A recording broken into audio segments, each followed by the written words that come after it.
Ah, the environment, our precious, fragile planet. You'd think we'd treat it with a bit more respect, wouldn't you? Well, buckle up, because today we're taking a trip to the dirtiest corners of America, the states that treat the environment like a personal dumpster fire. We're talking pollution, deforestation, recycling programs that make you wonder if they even understand the concept of recycling, the whole toxic shebang. We're ranking the top 10 offenders, from bad to, are you kidding me, levels of environmental neglect. These are the states where the EPA basically sends out a monthly newsletter that says, look, we've tried reasoning with them, but they're really committed to destroying everything, so grab your hazmat suits, folks, because it's about to get messy. Let's kick things off in the heartland, shall we? Indiana, a state that apparently loves coal more than a toddler loves licking shopping cart handles. Now, coal might seem like a charming relic of the past, like rotary phones or civility in political discourse. But here's the thing. Coal plants are basically giant pollution factories disguised as power plants. And Indiana just can't get enough of them. The air quality here is about as refreshing as a lungful of exhaust fumes, and don't even think about drinking the water unless you've got a personal filtration system that rivals NASA's finest.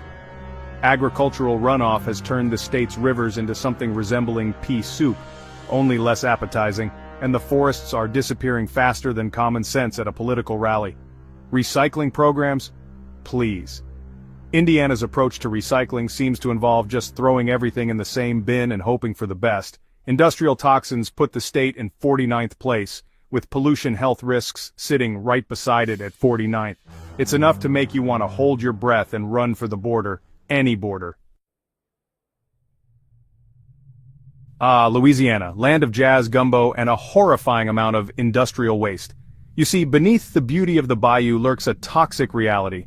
We're talking about Cancer Alley, a stretch of the Mississippi River lined with so many petrochemical plants that it makes Chernobyl look like a wellness retreat.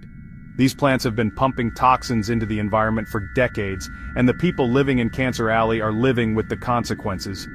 Hurricanes like Katrina and Ida didn't do Louisiana any favors, exposing the state's flimsy infrastructure and total lack of environmental planning. But instead of addressing these issues, Louisiana's leaders are basically throwing gasoline on the fire by expanding oil refineries and ignoring the plight of the wetlands. And the cherry on top of this toxic sundae? Louisiana's recycling efforts are about as effective as a screen door on a submarine. Industrial toxins place Louisiana 47th, with pollution health risks ranked 48th. It's enough to make you want to cry, or maybe just invest in a really good gas mask. Alabama, bless your heart, you've really outdone yourself this time. This state has achieved a trifecta of environmental horrors. Coal ash spills that would make your hair stand on end, deforestation happening at a rate that would make a lumberjack blush, and a recycling program that seems to exist solely as a theoretical concept. Alabama's approach to environmental regulations is basically to just leave the door open and hope for the best, which, spoiler alert, is not a very effective strategy. This laissez-faire attitude has turned the state into a haven for polluters, and the water quality here is about on par with what you'd find in a stagnant kiddie pool. Alabama is so bad, in fact, that it's the #1 state for renters who would never consider living there because of environmental issues. Industrial toxins rank 43rd, and pollution health risks, well, Alabama takes the cake at 50th. It's almost impressive, in a horrifying, we need to turn this car around immediately kind of way. Chapter 4. Ohio, Ohio, Ohio. Where do we even begin? This is a state that's synonymous with industrial pollution, so much so that even their rivers were catching fire back in the day. Remember the Cuyahoga River? The one that famously went up in flames in 1969 because it was so polluted? Yeah, that was Ohio. Now you'd think that after a stunt like that, Ohio would have cleaned up its act. But you'd be wrong. Lake Erie is still battling toxic algae blooms thanks to agricultural runoff. And the state's addiction to coal is about as healthy as a chain-smoking habit. Ohio's attempts to transition to renewable energy are about as convincing as a 5-year-old's promise to eat their vegetables. And the recycling program is so all over the place that it makes a Jackson Pollock painting look organized.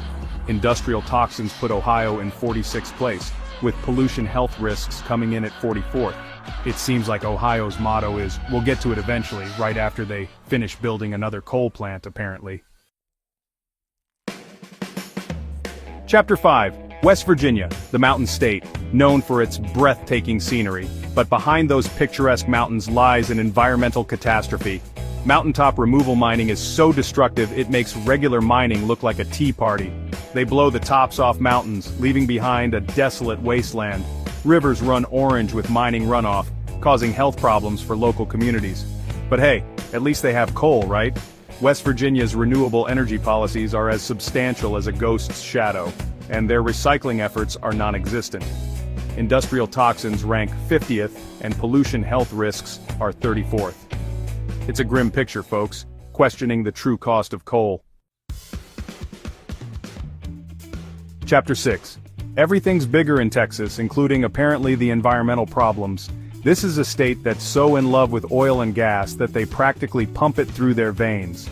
Texas has more oil refineries than any other state, over 150 to be exact, and the air quality there will have you gasping for breath like a fish out of water. But hey, at least you can see the smog from space, right? And let's not forget about the deforestation. Texas is losing its trees faster than a politician loses their credibility during an election year. Remember that time in 2021 when the Texas energy grid went down and millions of people were left freezing in the dark? You know, in one of the warmest states in the country? Yeah, that was fun. And when it comes to industrial toxins, Texas is ranked 37th, with pollution health risks sitting at 46th. It seems like Texas needs to learn that go big or go home doesn't apply to environmental protection. In fact, it should probably be more like go green or go home coughing. Tennessee, the volunteer state, where the music is sweet, the mountains are smoky, and the environment is, well, let's just say it needs a whole lot of volunteering to fix it. Urban sprawl has taken over, turning once pristine forests into concrete jungles. The air quality in cities like Memphis and Nashville is enough to make you want to invest in a portable oxygen tank. And the rivers are slowly turning into toxic soup thanks to agricultural runoff. Tennessee's love affair with coal is about as healthy as a deep-fried Twinkie addiction, and their reluctance to embrace renewable energy is about as stubborn as a mule at a rodeo. And while Tennessee does technically have recycling programs, they're about as well funded as a struggling art school. In terms of industrial toxins, Tennessee ranks 44th, with pollution health risks at 39th. It seems like Tennessee needs to update its state song to something a little less rocky top and a little more smoggy bottom. Chapter 8, Kentucky, the bluegrass state. Famous for its horses, bourbon, and oh yeah, a legacy of coal mining that's about as pretty as a mudslide. Strip mining has ravaged the landscape, leaving behind scars that would make a plastic surgeon weep. Coal ash ponds, those ticking time bombs of toxic waste, are practically a state landmark at this point, and Kentucky's love affair with fossil fuels is about as passionate as a Romeo and Juliet play, except instead of dying for love, they're dying from black lung disease. Renewable energy, recycling, Kentucky laughs in the face of such progressive notions. In terms of industrial toxins, Kentucky ranks 38th, and pollution health risks come in at 43rd. It seems like Kentucky needs to trade in its bluegrass for something a little more resilient, like maybe plastic turf, because at this rate nothing else will grow there. Chapter 9, Illinois, the land of Lincoln, where the skyline is impressive and the environment is, well, let's just say it's seen better days. Chicago, the windy city, is often shrouded in a layer of smog so thick you could cut it with a knife. And the Chicago River? Let's just say that dyeing it green for St. Patrick's Day is probably redundant.